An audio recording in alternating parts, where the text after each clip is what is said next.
Hi everyone, so here's a slightly different way maybe of handling the presentation for our conversation on Thursday night, and it feels very much this way as we're sort of blinking into the light as we're coming out of lockdown and into a very different place. And I'm wondering how we can maybe follow up some of the ideas that we discussed last time we met, um, and they were to do with, I think, strong social rituals that have been imprinted on us for generations. How the first lockdown, the good lockdown, challenged those rituals and the things we put in place, and there was a feeling of I think purposefulness and engagement with the whole process of trying to do our very best to get ourselves through the the pandemic.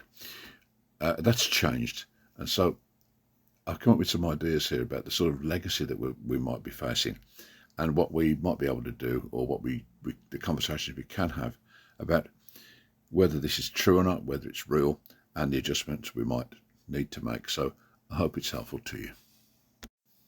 So let's get this out into the open. Original thoughts here? I don't know, but I've taken this idea from a piece that's spotted in the Irish Times, and some of the headlines seem to encapsulate quite nicely where I feel we are right now. Certainly, there seemed to be some benefits to this in the early days of lockdown. That there was a real sense of purpose that emerged, and even simple things like the clapping of NHS and first responders. It was very much about not only acknowledging what they did, but also I think reminding ourselves that we were here, and to use the somewhat overworked cliche that we were all in this together.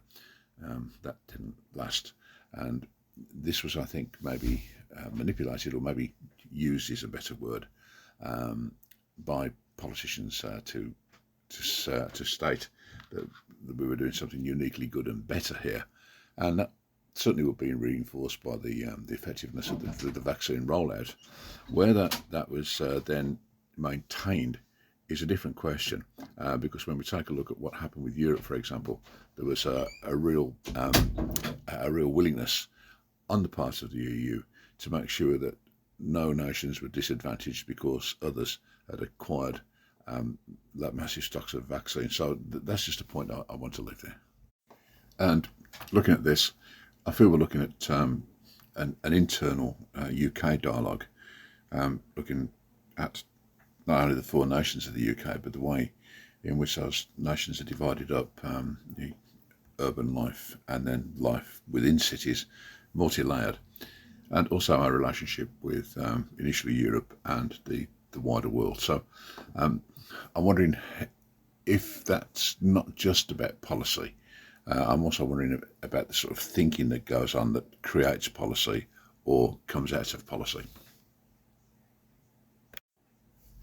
And I quite seriously wonder how we carry this forward, because I certainly see the post-COVID responses again as being loaded against people who are the least advantaged, most disadvantaged, particularly as we try to recover the economy by raising taxes, by reducing services.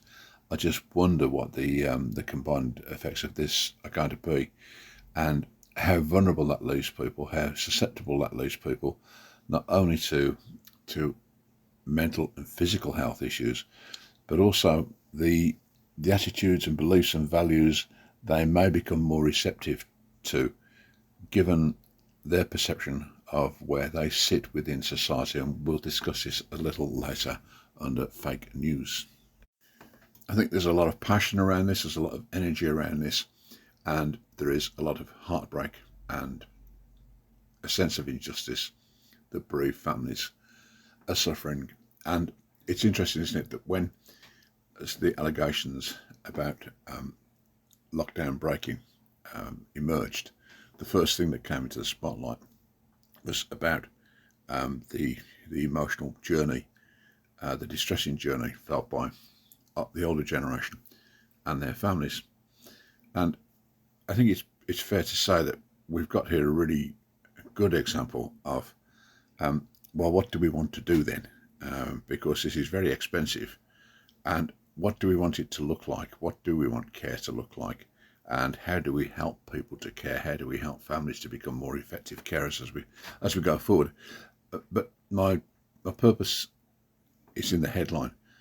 That idea is, if you don't see it, it doesn't matter.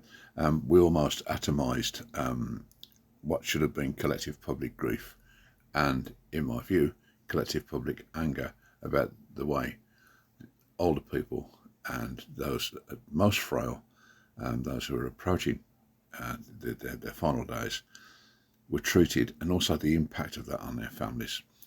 And at this point, I think it's right to acknowledge that for anybody listening to this who has experienced loss and bereavement, sympathies and understanding goes to you. And this isn't a cynical opportunity to monopolise that grief. It's rather using it as an example of what was done badly and what could and should be done better. I think it's unwise to underestimate the impact of fake news and how it's fed into some pretty divisive thinking, and how it has fed the narrative of some quite dangerous ideas that maybe take us away from freedom of thought and freedom of ideas and conversation into a very different place. I wonder, this idea about why do we fall for it? How do we fall out of it?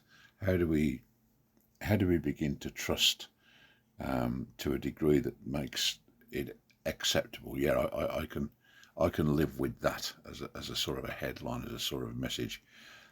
Balanced against, how do I challenge that because it doesn't feel right to me? And then what do we do with those conclusions and our ideas, and how they inform our judgments and the conversations we have? I'm not for a moment pretending that there's a convenient off-the-shelf answer, but I think it is part of how we handle ourselves individually and as a wider society as we move forward into what is obviously an increasingly uncertain and tumultuous time. I've included this one, and I'm sure that a number of you will have seen it before, might be familiar with it.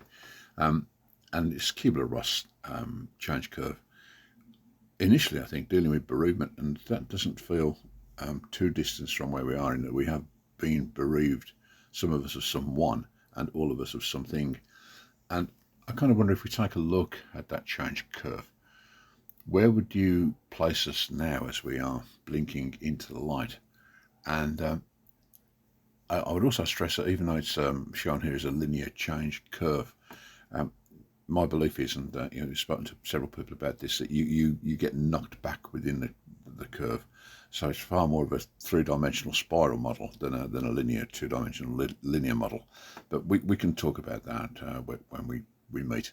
So I hope this has been some help to you, and I'm really looking forward to extending the conversation when we meet on Thursday. Thanks very much indeed. See you then. Bye now.